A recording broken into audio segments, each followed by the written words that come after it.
They killed my champion bull on cleanup day. I unleashed the rancher's revolt. My name's Silas Gentry, and I don't tell this story for pity. I tell it so folks remember that when someone treats your land like theirs, what they're really after is you.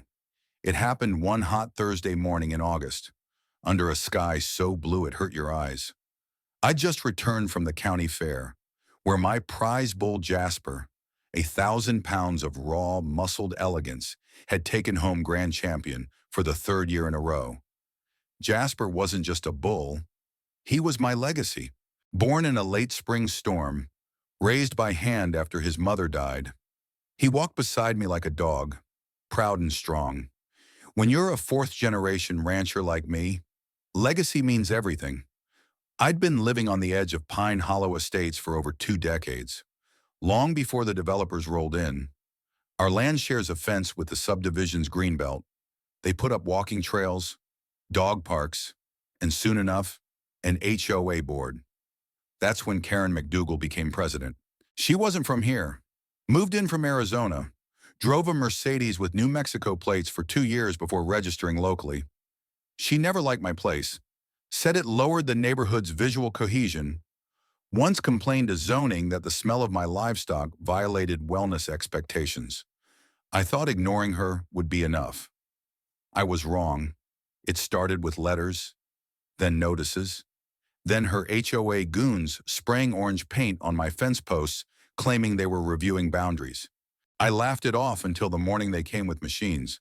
6 men in reflective vests, led by Karen and her clipboard, rolled onto my pasture without a word of warning, said they were performing ecological clearing operations, authorized under an HOA beautification ordinance.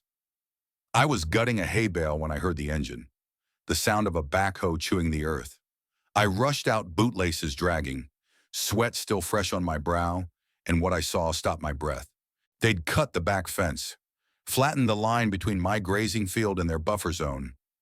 Jasper stood between them, ears twitching, curious, and that's when one of the men raised a rifle. I screamed. Too late. The shot cracked across the field. Jasper collapsed. They'd shot my champion bull, my boy, in broad daylight, with neighbors watching from lawn chairs. Karen didn't flinch. He charged, she said coldly. We have liability protections in place. Your animal was outside legal bounds. I dropped to my knees. The dust soaked up the blood around my jeans. I felt the world narrow to a single point of disbelief, rage, and heartbreak. You trespassed, I hissed. You murdered my bull? She raised an eyebrow. We acted within the HOA's enforcement authority. I looked around, neighbors filming, whispering. A few of them were crying. That night, I didn't cry. I buried Jasper with my own hands, dug with a tractor, said a prayer, and sat in the dirt until the sun came up. But mourning turned to fury, and fury turned to action.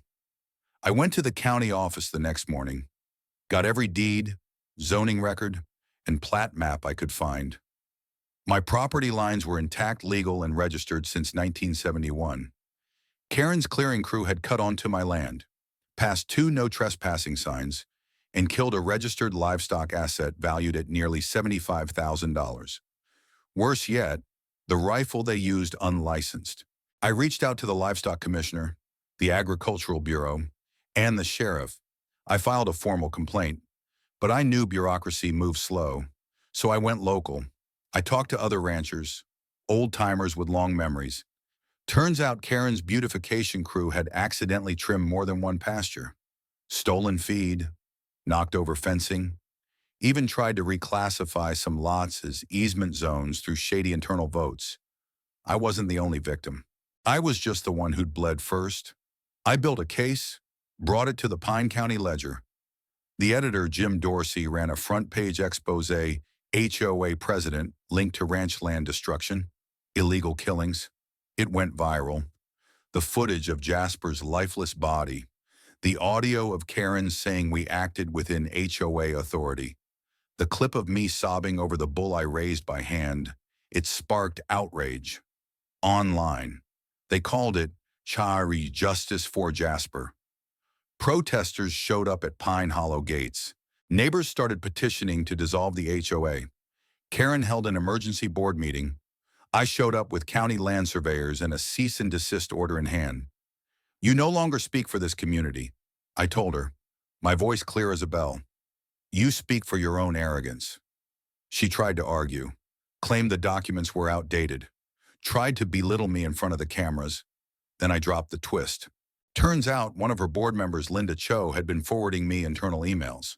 Screenshots of Karen instructing crews to push boundaries and erase rural ugliness. She'd authorized the fence cut. She'd ordered the shot. When I presented the emails publicly, the room erupted. Karen's face crumbled. That same day, county deputies served her with a court summons for destruction of property, animal cruelty, illegal trespassing, and fraud. The cleanup crew turned state's witness. Karen's contractor license revoked. The HOA voted to disband in a 91% majority. By fall, Pine Hollow no longer had a president. It had a community garden, shared meals, and a lot more fences that people actually respected. And me, I built a statue for Jasper. Nothing fancy. Just a small bronze headstone beside the oak tree where he died. It reads, "He walked proud. He stood tall. He reminded us all what home is worth." Karen fled the state. Last I heard, she was selling condos in Nevada. People ask me if I'd ever forgive her. I say I forgave the fence. I forgave the grass. I even forgave the man who pulled the trigger, because he was just a pawn. But Karen, some roots rot too deep to save. The end.